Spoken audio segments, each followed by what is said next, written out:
अस्सलामुअलैकुम, खुश आमदीद। Shiba cooking. कैसे आप सब? उम्मीद करते हैं कि सब खैर खैरियत से होंगे। हम भी अल्हम्दुलिल्लाह बिल्कुल ठीक ठाक हैं। तो भालू की अदाओं और शरारतों से बिल्कुल आपको पता चल गया होगा कि हम बेटी के यहाँ गए हुए हैं। तो वहाँ पे हम एक वीक गुजार के, एक वीक से एक दिन का हम वहाँ पे गुजार के आए। तो सुबह हम नमाज के लिए उठे तो भालू भी अपना आप दिखा रहा था कि वो कैसे सुबह सुबह मुंह हाथ धोता है। और उसे पता था जब हम ख़ास तौर पे वीडियो बना रहे हो ना, तो फिर और भी ज़्यादा वो शरारतें कर रहा होता है, कभी इधर से उधर लोटनियाँ ले रहा होता है। लेकिन अगर ज़रा सा भी उसको बुलाएं, उसकी पूरी कोशिश होती है कि मैं हम उसको ना हाथ के साथ थोड़ा सा प्यार श्यार करें, लेकिन हम हाथ नहीं लगाते। किसी भी जानवर को हत्तल वसा हम हाथ नहीं लगाते, खा वो गाय भेड़ बकरी कुछ भी हो, हम हाथ नहीं लगाते। हमें बस उलझन भी नहीं होती, बस खौफ सा एक होता है। तो भालू भी पूरी तरह अब लगा हुआ था अपना मुंह शूँ धोने के लिए। तो अभी टाइम था तो बस हमने कहा ये अपनी दाएं दिखा रहा है, तो हम इसकी शरारतें आपके साथ भी शेयर करते हैं। हमने हल्की सी आवाज़ दी क्योंकि साहब सो रहे थे, तो हमने इसको आवाज़ दी तो साथ ही ये फ़ौरन के फ़ौरन आ गया। अब ये कनापे के ऊपर चढ़ना चाह रहा था, लेकिन हमने इशारा कर दिया, बहुत समझदार है। तो ये नहीं सोफे के ऊपर चढ़ा और इधर उधर देखता रहा। अब नीचे बैठ के अब उससे ये था कि ये वीडियो तो बना रहे हैं, तो क्यों ना मैं ज़्यादा से ज़्यादा वीडियो में आऊँ। यहाँ पे अब बैठ गया, वो तापी के ऊपर बैठ गया और इसकी आंखें इतनी ब्राइट हैं और इतनी अंधेरे में ग्रीन कलर की लाइटें हैं जौन सी वो ऐसे जैसे टॉर्च जल रही है लेज़र की तरह।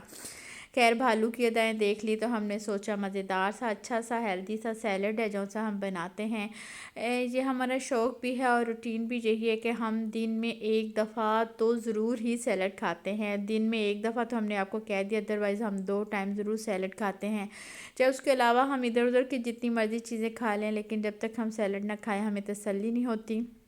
थोड़ा सा हमने विनीगर है जौन सा 2 टीस्पून, ये थोड़ा सा टी टू था, तो वो हमने ज़रा खट्टा हमें अच्छा लगता है तो हमने टीस्पून की बजाय 2 टेबलस्पून डाल लिया। जैतून का तेल है जौन सा वो 1 टेबलस्पून डालिए। अगर वो आप सैलड में थोड़ा ज़्यादा भी डालें जो सैलड वाला होता है तो कोई ऐसी बात नहीं, क्योंकि आप दूसरी जानिब है जौन सा वो कम ऑयल हंडिया में इस्तेमाल कर रहे हैं।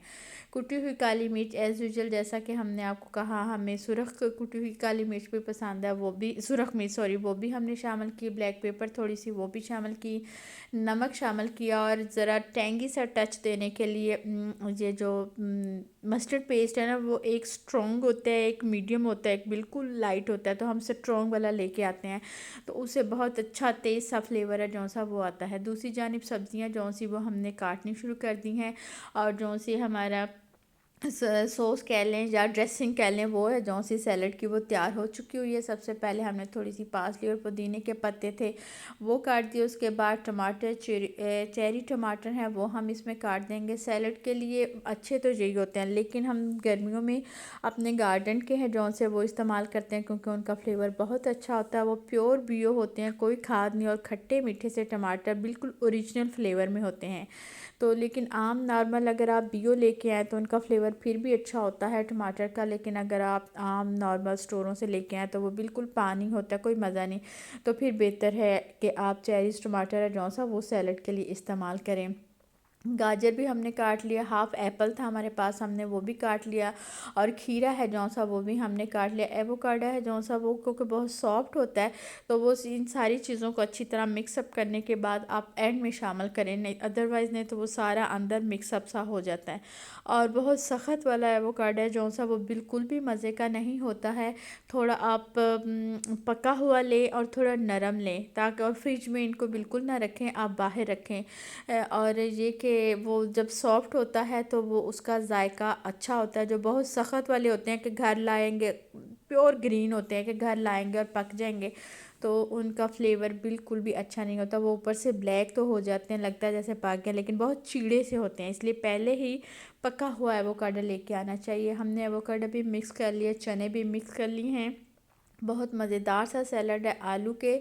और चिकन का सालन था, चिकन तो अंदर से अब ख़त्म हो गया क्योंकि सेकंड टाइम था। थोड़े से मरचों वाले चावल बचे पड़े हुए थे, उसके साथ है हमने ये लंच है जौन सा किया। उसके बाद है जौन सा सर्दियों में काफ़ी देर हो गई, बर्फ़ अपने शहर में तो छोटी मोटी पड़ती देखी, लेकिन बर्फ़ वाले एरिए में हम नहीं थे गए जहाँ स्नोफॉल ज़्यादा होती है। अभी भी थोड़ा ज़्यादा आगे नहीं गए क्योंकि हमने गाड़ी के जौन से चारों के चारों टायर हैं वो चेंज व्हील नहीं थे किए, सिर्फ 2 किए हुए थे। एक्चुअली वो सर्दियों पिछले भी सर्दियों वाले ही हैं, लेकिन वो थोड़े घिसके हैं, इसलिए फिर हम ज़्यादा आगे नहीं गए।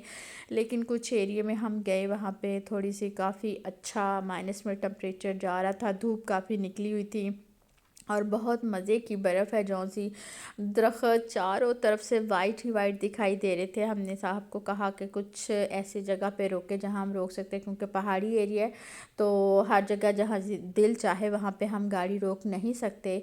और ये साइडों पे आपको दिखाई दे रहा है कि बिल्कुल भी वहाँ एंटर दी होती है गाड़ी रोकना, बिल्कुल भी वहाँ हमें अलाउ नहीं गाड़ी रोकना। खैर जहाँ पे थोड़ी सी जगह थी, 1-2 लोग और भी रुके हुए थे, फिर हम भी रुके। शहर में भी रुके, लेकिन शहर में इस तरह बर्फ़बारी नहीं है जिस तरह के ये पहाड़ों के ऊपर है। फिर हम यहाँ पे थोड़ी देर रुके, बर्फ़ को एंजॉय किया। और दरख्तों के ऊपर इतनी भारी भारी बर्फ़ थी कि हमारा जी चाहता थोड़ा उसको हिलाएं, लेकिन वो सारी हमारे ऊपर गिरने नहीं तो जो कि अच्छा नहीं था। ये हम शहर में गए तो वहाँ के कुछ जो सी पिक्चर्स हैं वो आपके साथ शेयर करेंगे। बहुत अच्छा था, लेकिन हम इसकी हाइट पे गए और दूसरी जानिब से उतर गए। ये चर्च है वहाँ पे बहुत खूबसूरत, इसके साथ सारा कुछ लिखा हुआ था, किसने कब इसकी बुनियाद रखी तो, लेकिन हमने वो उसकी पिक्चर नहीं बनाई थी पर अपलोड नहीं की, कि सारा फ्रेंच में लिखा हुआ था। तो बेटी के घर जब भी जाएँ तो उसने कुछ ना कुछ डेकोरेशन चेंज की होती है, और उसने थीम है जो सा हर एरिए का कॉर्नर का अलहदा रखा हुआ है, उसी हिसाब से डेकोरेशन करती रहती है। और हमने सोचा नई डेकोरेशन है तो आपके साथ भी सिर्फ वही शेयर कीजिए। डाइनिंग टेबल के ऊपर वो पीछे उसने पत्थर है जो सा एज ए डेकोरेशन लगाया हुआ है, और ये जो सा उसका ये भी ड्राइंग रूम का ही एक कॉर्नर है। और यहाँ पे ये देखे ये थीम है, यहाँ पे ब्राउन ब्राउन सा, और पौधे भी गमले भी वैसे ही उन्होंने सेलेक्ट किए हुए हैं।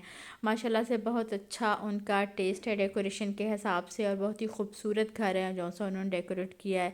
रमज़ान है तो रमज़ान के हिसाब से चाट ना चले, और हमें अपनी छोटी बहन के हाथ की चाट और पराठे और भी चीज़ें मज़े की होंगी, लेकिन चाट इस टाइम सामने है तो डिलीशियस चाट है और बहुत ही मज़े की जो उन्होंने बनाई थी, तो हमने सोचा आपके साथ भी शेयर करें। हम तो यहाँ पे ऐसी चाट को तरस ही गए हैं, ना ऐसे आलू होते हैं, ना ऐसे चने, ना ऐसी इमली। हमें दे इजाज़त, अल्लाह हाफिज़।